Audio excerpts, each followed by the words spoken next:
Hello, hello, and welcome to another update on Solana. Solana continues to be caught in this channel. Call it a wedge pattern, call it a channel. This upper trend line might shift a little bit. I might even do this. This is probably a little bit more accurate, given the latest. You could even call it a fake out there. But overall, the price is still caught in this wedge pattern, right? And we have very much overlapping and messy price action here currently. Slow overlapping, messy price action.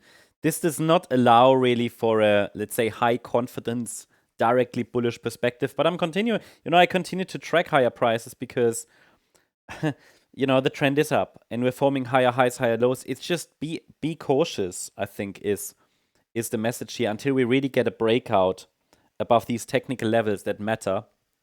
Specifically, last week's high here at $218. Yeah. So the market is in a local uptrend, but the risk is that this is just some kind of a corrective rally or something. I mean, that's why we have the support areas here on the chart, right?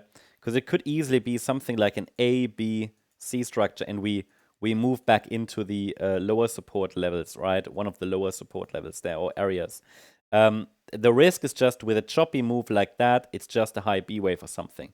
But for now, because we're still printing higher highs and higher lows, and pullbacks honestly remain corrective at the moment, which means they remain three-wave patterns, we can still watch for overall higher prices.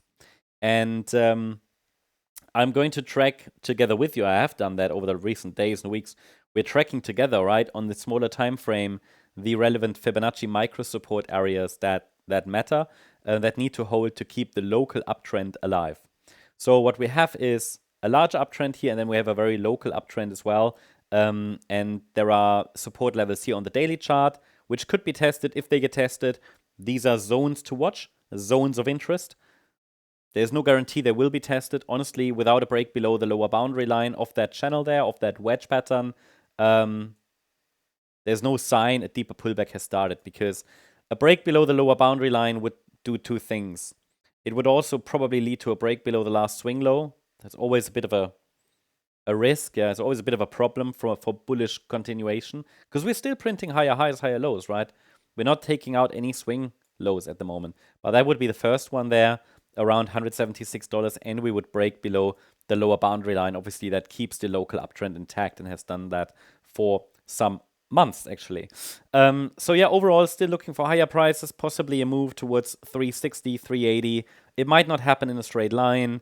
But I have to say, I mean, this structure is just super corrective, because it's not, you see, it's like coiling up.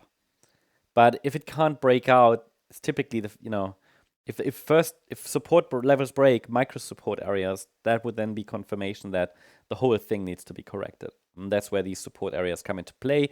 But for now, local, short-term support areas are holding. And if we go to the smaller time frame, you can actually see what the support areas are. I'm not convinced that we've bottomed here locally. I mean, the orange scenario here on this smaller time frame shows you that the move to the upside could simply be an A, B, C structure in wave 3. So again, coming back to the thesis that a wave 2 bottomed in August, this was an A wave, this was a B wave, and we're now in a C wave of the third wave. And the C wave is a 5-wave move. 1, 2, 3, 4, 5. So this is how we're tracking the direct move to the upside. To keep the orange scenario alive, the market needs to hold above 192. This level is already it hasn't been tested yet. I think in yesterday's video update, I highlighted that I find it quite probable that we are going to test it. Let's see if we get there. We could do, and if we break below, that is where the white scenario comes into play. Again, these two are the same scenario. It's just two different roadmaps. This is upper micro support. It's weak. It's not so relevant. The more relevant support area is down here. It's also where the trend line is located, right? Between $166 and $181. What you see here is that, if we break below that trend line, we could break that previous swing low I just mentioned. But there are still a couple of Fibonacci levels that matter. So for me, the line in the sand for the bullish case, the directly bullish case, is $166. Below 166, a larger correction is likely unfolding, and we could test those support areas I shared with you on the larger time frame.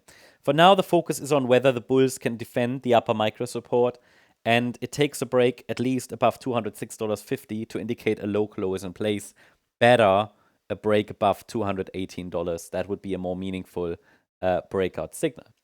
That's the update on Solana. Hope you liked the update. If you did, please hit the like button, leave a comment, and subscribe. And if you really like the content, then please check out the channel membership. Also, I invite you to join us on X for additional updates, chart updates, news, and much more. Feel free to follow us here as well.